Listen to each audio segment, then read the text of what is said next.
ఎవరి చక్కని వాడు ఎంతకు చిక్కని వాడు ఎప్పటికి దారికొస్తాడో ఎవరి చక్కని చుక్క సోకు దీని కాలికి మొక్క కాదన్నా వెంట పడుతోంది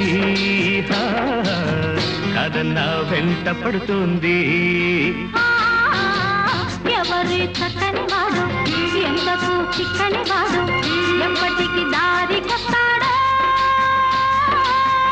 ఎవరి చక్కని చుక్క సోకు దీని కాలికి మొక్క కాదన్నా వెంట పడుతోంది కాదన్నా వెంట పడుతోంది